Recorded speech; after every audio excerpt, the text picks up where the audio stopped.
Imagine you are standing at the edge of a quiet pond. The water is still. A duck glides across the surface, leaving a tiny ripple behind it. Somewhere beneath the water, fish are moving slowly through the cool dark. A frog sits on a lily pad. Dragonflies hover. Everything is calm.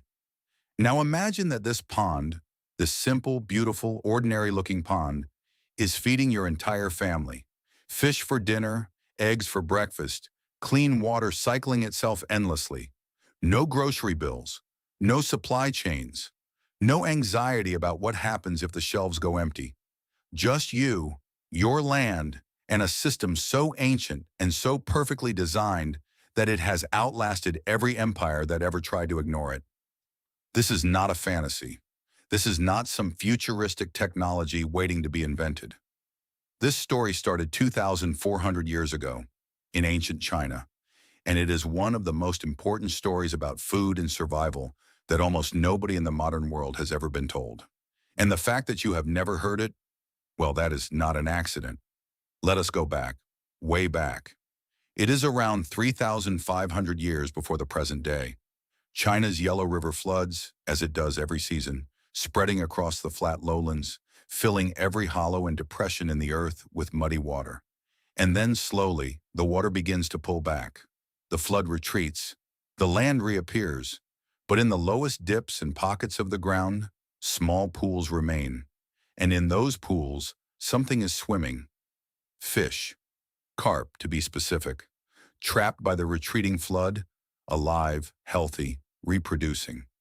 A farmer, we don't know his name, we will never know his name, looks at this. He doesn't see a problem. He sees something else entirely. He sees a pattern. He sees that every year, the flood brings fish and leaves them behind in these low spots.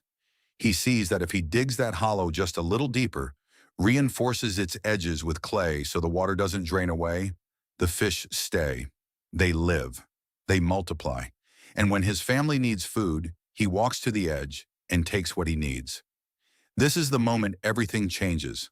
Not with a great invention, not with a machine or a laboratory or a government program, just a man, a shovel, and a thought. What if I let the land do what it already wants to do?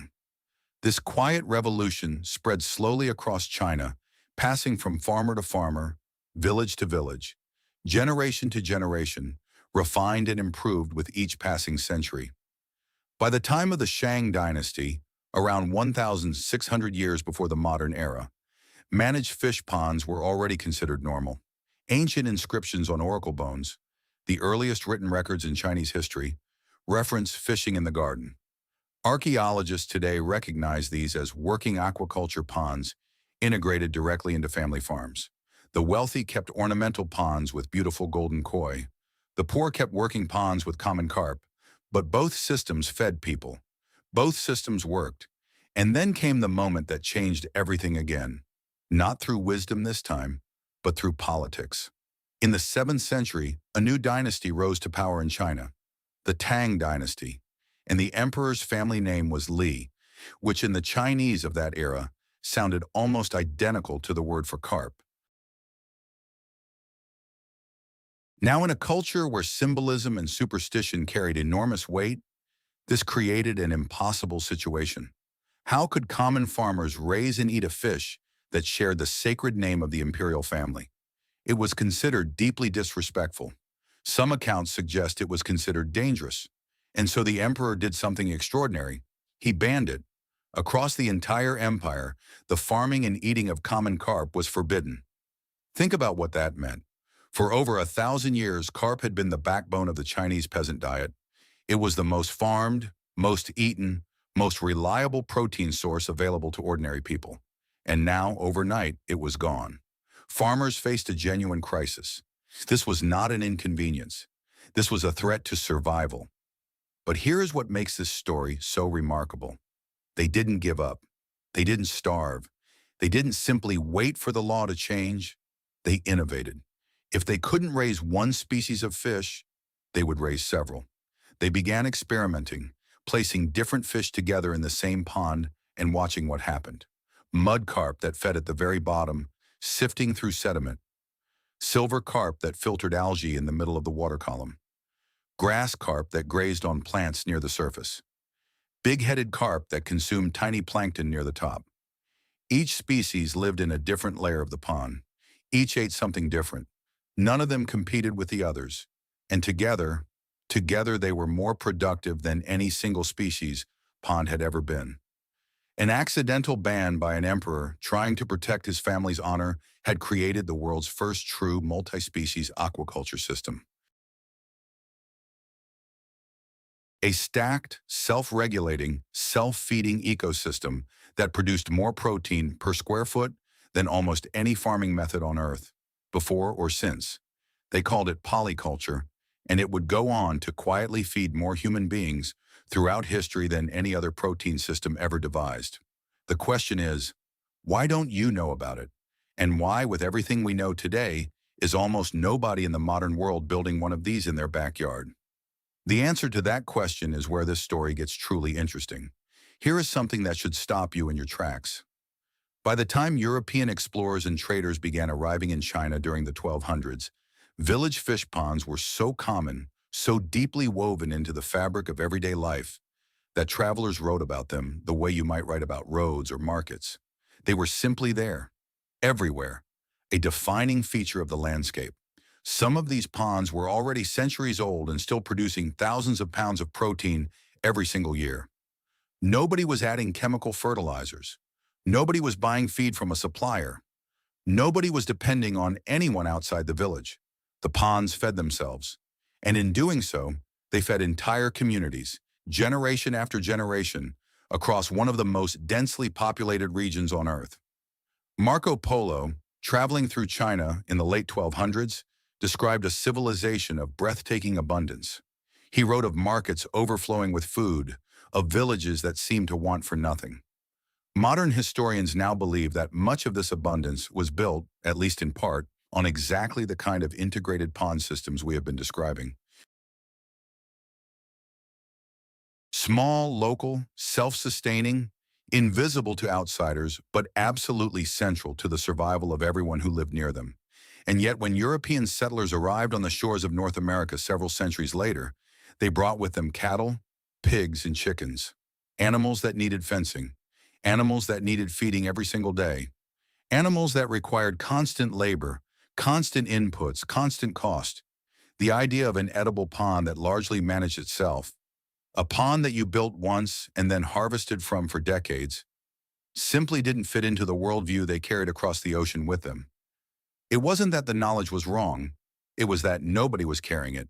And so quietly, without any dramatic moment of destruction, one of the most powerful food-producing systems in human history simply did not make the crossing. It stayed behind. It faded.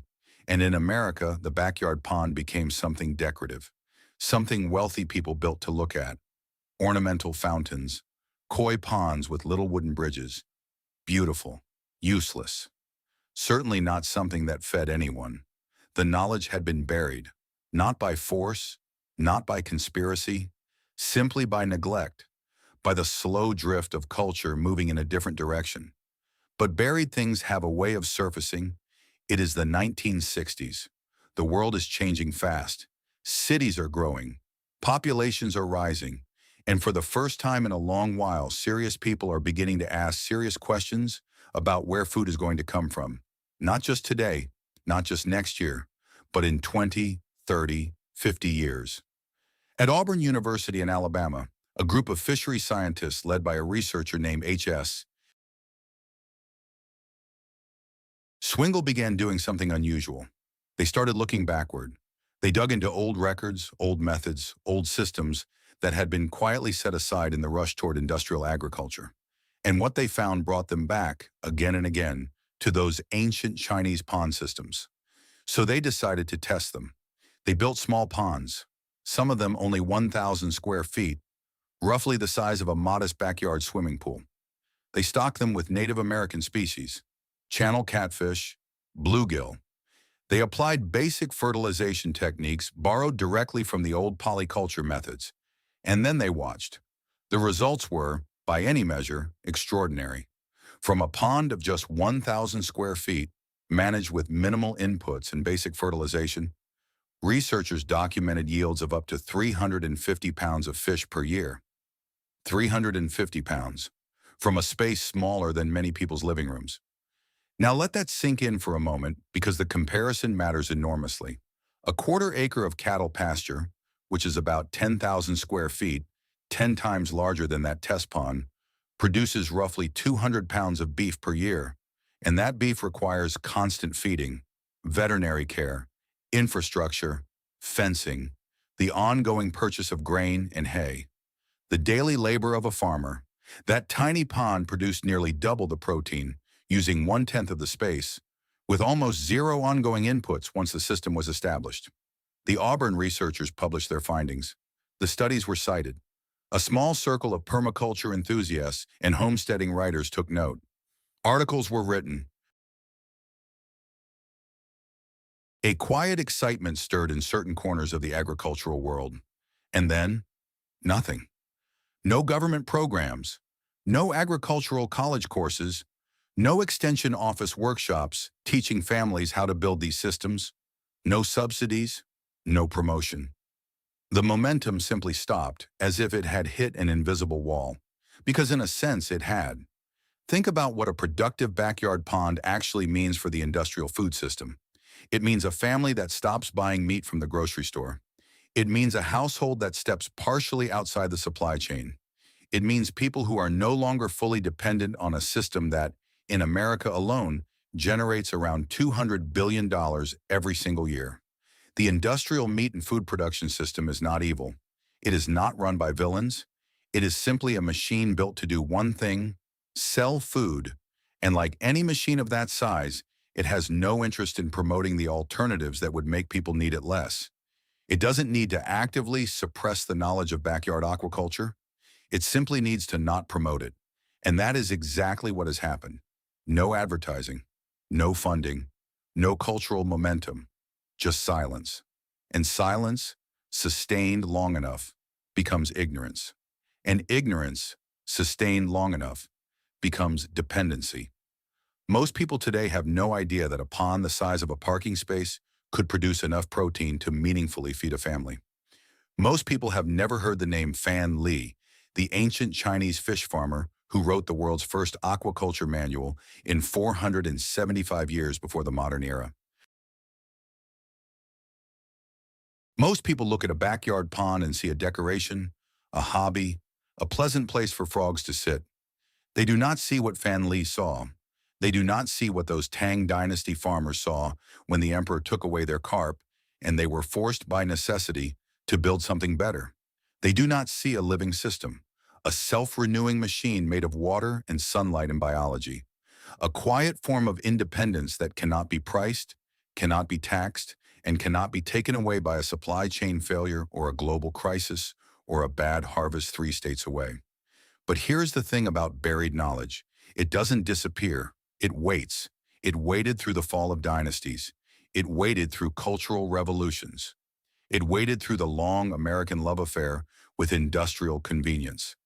And it is waiting right now, in the soil of your backyard, in the rain that falls on your property, in the simple, ancient, almost embarrassingly patient logic of water and fish and sun. The only question is whether you are ready to dig. Because in the next part of this story, we stop looking at history. We stop asking why the knowledge was lost. And we start doing something far more important. We start building. Let us talk about what this system actually is. Not the history, not the politics, not the story of what was lost and why. The thing itself. Because once you understand how it works, once you see the elegance of it, the almost mathematical perfection of how each piece connects to every other piece, you will never look at a backyard pond the same way again. You will never look at a duck the same way. You will never look at a patch of water weeds or a frog sitting on a lily pad and think of it as something decorative, something accidental, something that simply happened. You will see what Fan Li saw: a machine, a living, breathing, self-repairing, self-fueling machine that runs on sunlight and rain and asks almost nothing of you in return. Let us build it in your mind first, piece by piece, so that when we talk about building it in the ground, you already understand why every decision matters. Start with water, just water. A pond dug into the earth, filled with rain or well water, sitting quietly in the sun. From the outside, it looks empty. From the outside, it looks like nothing is happening. But within days of that water settling, life begins to arrive without any invitation. Bacteria drift in on the wind. Algae spores, invisible to the naked eye, float in from surrounding air and soil. Tiny organisms, things too small to see without a microscope, begin to colonize every surface. The liner, the mud, the roots of any plants nearby. A food web, the most ancient and reliable food web on Earth, begins assembling itself from scratch. This is the foundation of everything. Beneficial bacteria. These microscopic workers do something absolutely essential. They take the waste products that fish produce, ammonia, which is toxic in even small concentrations, and they convert it, first into something called nitrites, then into nitrates. And nitrates are not toxic. Nitrates are fertilizer. Nitrates are food for plants. This process is called the nitrogen cycle. It has been running on this planet for billions of years.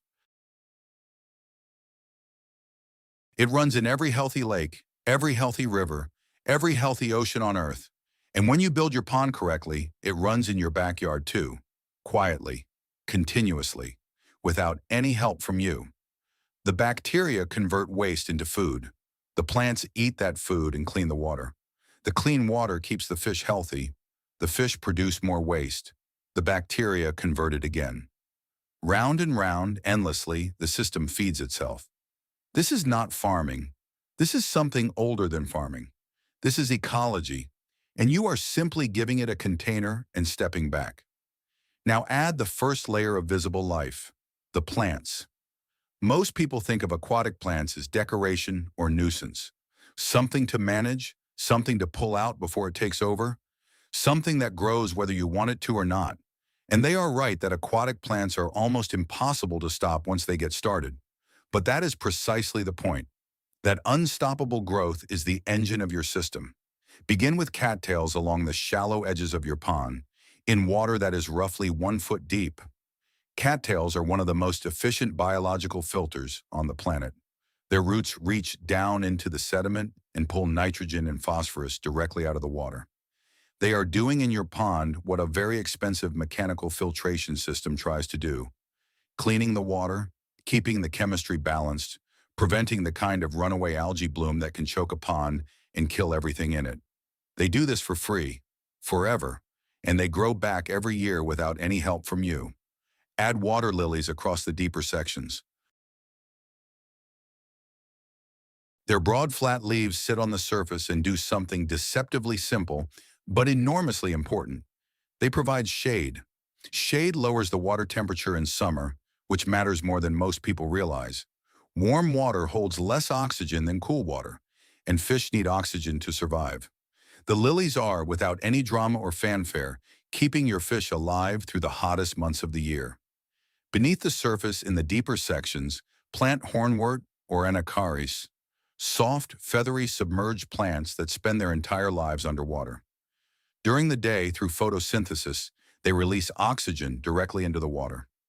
On a hot summer afternoon, with fish moving slowly through the depths, these invisible plants are quietly, continuously breathing life into your pond.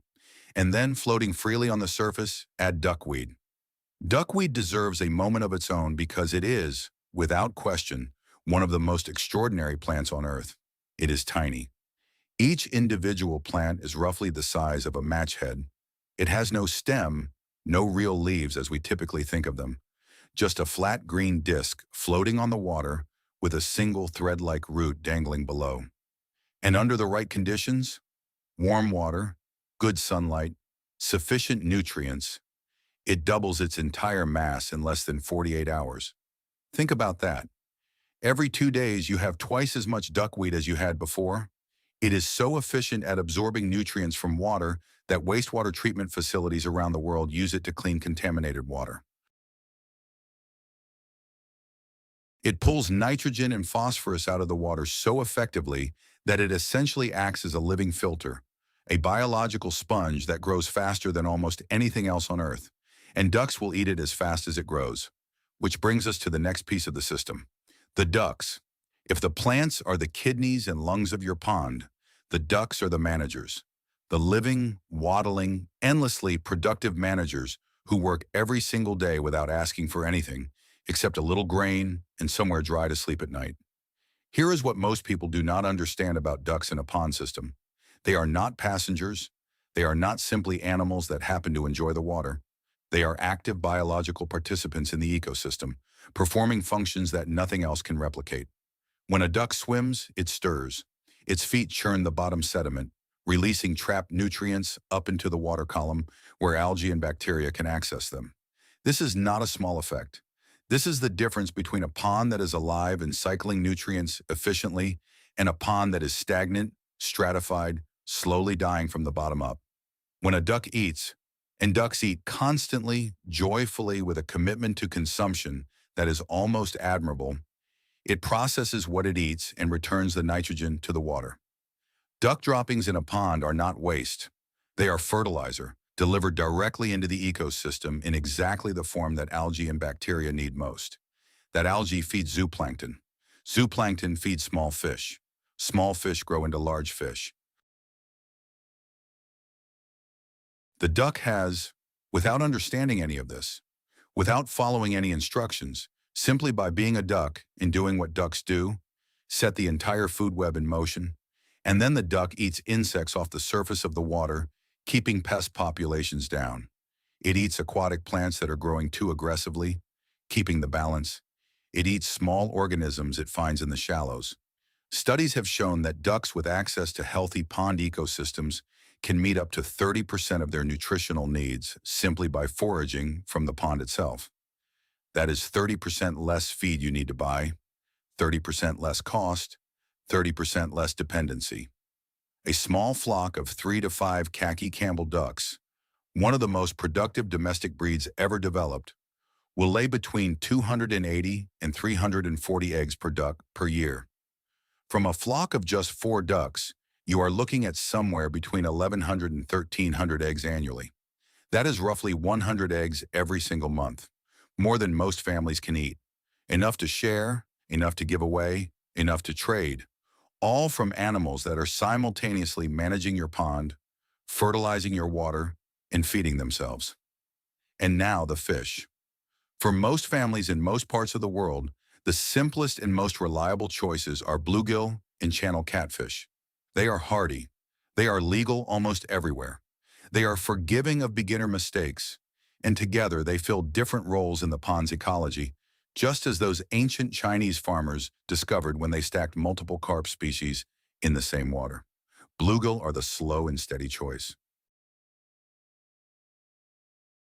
They grow gradually, reaching a harvestable size of 6 to 8 inches in roughly 2 years. But here is what makes them truly remarkable for a long-term family food system. Once you stock them, you never need to stock them again. They reproduce on their own, building self-sustaining populations that will persist in your pond indefinitely as long as you leave enough breeding adults behind after each harvest. They are, in the truest sense, a self-replenishing food source. Channel catfish grow considerably faster, reaching 1 to 2 pounds within 18 months in a well-managed pond. They are bottom feeders, cleaning up organic matter that settles to the floor, playing the same role in your pond's ecology that the mudcarp played in ancient Chinese polyculture. They are not competing with the bluegill. They are complementing them, occupying a different layer of the water, eating different things, filling a different niche. And together, in a pond of just 1,000 square feet, managed with a duck fertilization system and healthy plant life, these 2 species can produce yields that will genuinely astonish you. This is the living machine. 4 layers, 4 systems, each one feeding the others, each one cleaning up after the others, each one making the others more productive simply by existing. Water, plants, ducks, fish. Sun comes in, rain comes in, food comes out. Everything else, the cycling of nutrients, the filtering of water, the management of pests, the maintenance of balance, happens on its own. Because this is not a system you control. This is a system you invite into existence and then have the wisdom to leave alone. In the next part, we stop imagining and we start digging. We talk about exactly how to build this in your own backyard, what it costs, how long it takes, and what your life looks like on the other side of that decision. The pond is closer than you think.